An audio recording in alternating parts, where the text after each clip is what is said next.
And as I had earlier mentioned to the member for Rangatiki, speeches are not to be read. It seemed to me that the content of the speech was core to the beliefs of her party, and she shouldn't need to read those. I call Barry Coates, 5-minute call on behalf of the Green Party. Tēnā koe te mangai, tēnā koutou mema paramata. I'm replying to the Prime Minister's speech. This is, after all, a State of the Nation response. To paraphrase Mr English's speech, GDP is rising. We don't need to do anything new. Trust us. Well, I don't, and the New Zealand people don't. So I've got some questions for Mr English on the economy. For those members here from the other side of the chamber, please pass on the questions. First question is the economy really doing so well? And what we're told is that the GDP is increasing by 2.8%, for example, but actually most of it's due to population growth. That's not the right way to measure economic growth. That's alternative truth. Yeah, actually, if you look at per capita GDP, which is a measure that we should be looking at, it's around 0.5%. That's anemic. That's worse than most of the OECD. And if you look over 5 years, it's around 1% per annum over 5 years. Furthermore, the economy is in a bubble. There are 3 drivers of the economy at the moment. It's tourism, without investing in infrastructure. It's international education with the kind of regulation that exploits students and migrant workers. And it's house price speculation that is shutting young people out of opportunities of home ownership.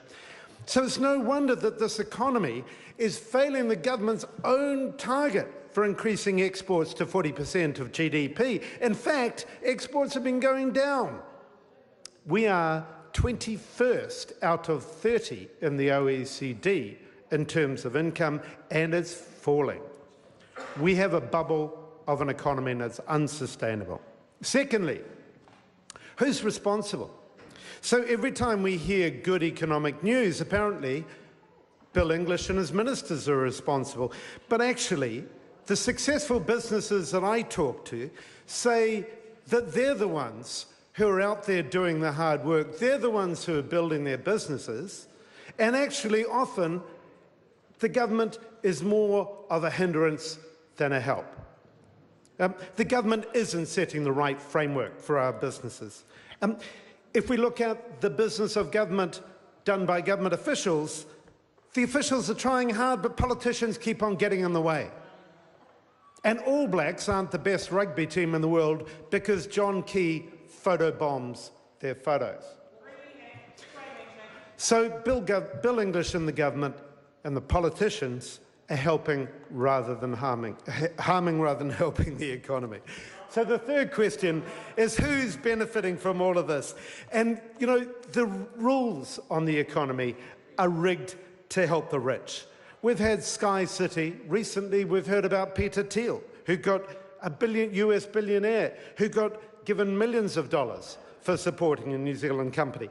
We've had business lobbyists successfully managing to forestall regulation on cartels, money laundering, weak legislation on tax havens that we saw yesterday. We've seen a lack of progress on alcohol regulation and sugary drinks. Meanwhile, we've got 210,000 children in poverty. We've got young people who can't buy a home. We've got families who are struggling on multiple jobs, working long hours, trying to pay the bills. And we've got senior citizens squeezed by rising costs of living and falling healthcare, and beneficiaries who are being punished rather than supported. The Greens would support a fair and sustainable economy for all. We would tax speculation and pollution, not hard-working New Zealanders. We'd support sustainable business to succeed and build our international reputation as a clean, green economy. We'd invest in education, skills and jobs for all. Our rivers and beaches would become places where our children could swim. And it's about being responsible. It's about being responsible to our planet, to our people, and to the future generation, rather than loading them with student debt, government debt, and climate debt. Roll on the 23rd of September, the Green Party will create a better future for all New Zealanders to look forward to.